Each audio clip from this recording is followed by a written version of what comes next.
Everyone, কেমন আছেন আপনারা সবাই? আপনাদের সবাইকে ওয়েলকাম জানাচ্ছি নতুন আরেকটি ভ্লগে। আজকের ব্লগটি শুরু করেছি সকালের এখানে ব্রেকফাস্ট ইনভাইটেশন নিয়ে। আর আজকে সকালে আমার হাজবেন্ড চলে যাবে ঢাকায়। সো ওর লাস্ট বার মতো আমার বড় বাবাদের বাসায় ইনভাইটেশন ছিল ব্রেকফাস্টের। তো এখানে ও ব্রেকফাস্ট করছিল। আর ব্রেকফাস্টের আইটেম অনেক কিছু করা হয়েছিল, হেভি নাস্তা। মা অনেক কিছু করেছে একা হাতে।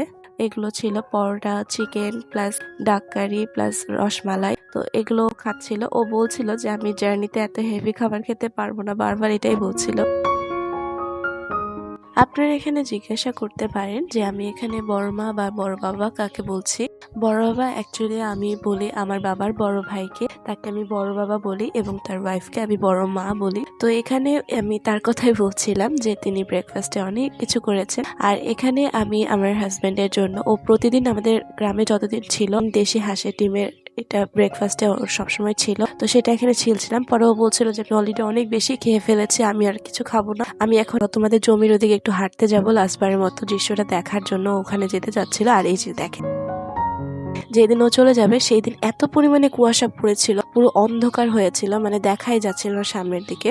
আপনারা সবাই শুনেছেন উত্তরবঙ্গের শীতের বিষয়ে। আর আজকে হয়তোবা আপনারা একটু হলেও ঝলক দেখতে পাবেন যে উত্তরবঙ্গে কি পরিমাণে হাড় কাঁপানো শীত পড়ে। চারিদিকে দেখাই যাচ্ছিল না, এত পরিমাণে শীত ছিল। আর এখানে এগুলো আমার হাজব্যান্ড ও লাস্টবারের মতো স্মৃতি রাখার জন্য ভিডিও করছিল। আর আমি জানি না এটা সবার সাথে হয় নাকি, মানে শীতকালে আমি জিনিসটা খেয়াল করলাম যে ফোনের যে ক্যামেরা থাকে, ক্যামেরা ব্লার হয়ে যায়, মানে যে কোনো ভাবে ফোকাস হয় না বা প্রবলেম হয় শীতকালে। যে প্রবলেমটা আমি অনেক বেশি ফেস করেছিলাম ভিডিও করার সময় বা ছবি তোলার সময়। আমি প্রায় সময় খেয়াল করছিলাম যে ভিডিওর যে লেন্স গুলা বা ক্যামেরাগুলো যেগুলো থাকে সেগুলো কেমন যেন একটু ফগি ফগি হচ্ছিল, যার কারণে হচ্ছে ভিডিওগুলো ব্লার আসছিল। আর এই জন্যই আমার হাজবেন্ড এখানে কি করছে দেখেন, আমার ড্রেস দিয়ে ওর ক্যামেরা পরিষ্কার করছিল ও।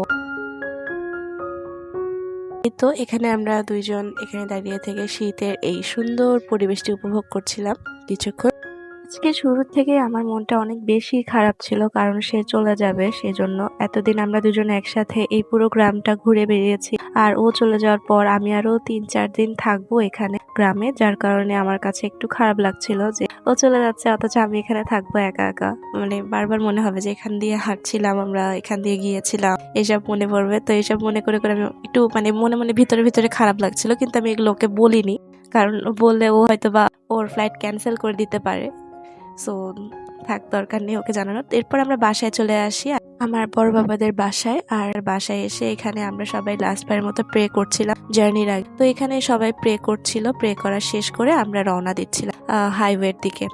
আর হাইওয়ের দিকে যাওয়ার সময় এখানে এত পরিমাণের শীত যে আপনারা দেখেন জমির শেষ প্রান্তে যে বাসা বাড়ি আছে ওই পাশে আরো অনেক, সেগুলো পর্যন্ত দেখা যাচ্ছে না, এতটা শীত ছিল। আর এই যে আমি এখানে হাঁটছিলাম স্যান্ডেল পরে, তো এটা আমার হাজবেন্ড বলছিল যে তোমার কি পায়ে ঠান্ডা লাগে না, তুমি সক্স তো পরতে পারতা, তুমি এরকম বেয়ার ফুট হাঁটছো কেন। তো এটাই আমি হাঁটছিলাম। আর এত পরিমাণ ঠান্ডা ছিল যে আমার পা পুরো একদম লাল হয়ে গিয়েছিল, শীতের কারণে জমে যাচ্ছিল। তো এই যে এখানে আমাদের গঙ্গাপুর যাত্রী ছাউনি বলে এই জায়গাটাকে। তো এখানে আমরা গাড়ির জন্য ওয়েট করছিলাম।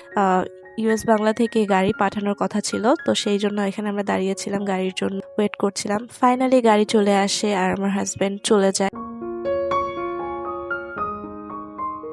আর এই মুহূর্তে আমি যে কি ফিল করছিলাম সেটা ভাষায় হয়তো বা বলে বোঝাতে পারবো না, এটা সবাই ফিল করতে পারবে। যদিও এতটা ইমোশনাল হওয়ার মতো কিছুই নেই, আমি আর কয়েকদিনের মধ্যেই ঢাকায় চলে আসবো, ওর সাথে আবার আমার দেখা হবে। কিন্তু স্টিল ওই সময়টুকুর জন্য আমার এত বেশি খারাপ লাগছিল যে আমি বলে বোঝাতে পারবো না। আর সেদিন এত বেশি আকাশটা মেঘাচ্ছন্ন ছিল, আমি জানি না কেন শীতকালে এরকম আকাশ আমি কখনো দেখিনি। মানে মেঘলা হয়েছিল, বৃষ্টি আসার আগ মুমেন্টে যেরকম আকাশ কালো হয়ে যায় সেরকম হয়েছিল। মানে বারবার দেখে মনে হচ্ছিল যেন আমি দুঃখ পেয়েছি দেখে আকাশটাও হয়তো বা কালো হয়ে আছে। মানে এটা একটা সাইকোলজিক্যাল বিষয়, যদিও এরকম কিছুই বাস্তবে হয়নি। তো এরপর আমি বাসায় চলে আসি, এসে ব্রেকফাস্ট করে আমি স্নান করে নিই। আর স্নান করে এসে এখানে আমি দেখতে পাই যে মা এখানে বসে বড় বাবার সাথে এখানে আগুন তাপানো হচ্ছিল। তো আমিও এখানে চলে আসি, তাদেরকে জয়েন করি। এরপর মা বলছিল যে আরো কয়েকটা খড়ের গাদা নিয়ে আসতে, কারণ আগুন নিভে যাচ্ছিল প্রায়। তো এই যে এখানে আমি কয়েকটা খড়ের গাদা নিয়ে আসছিলাম আগুন পোহানোর জন্য।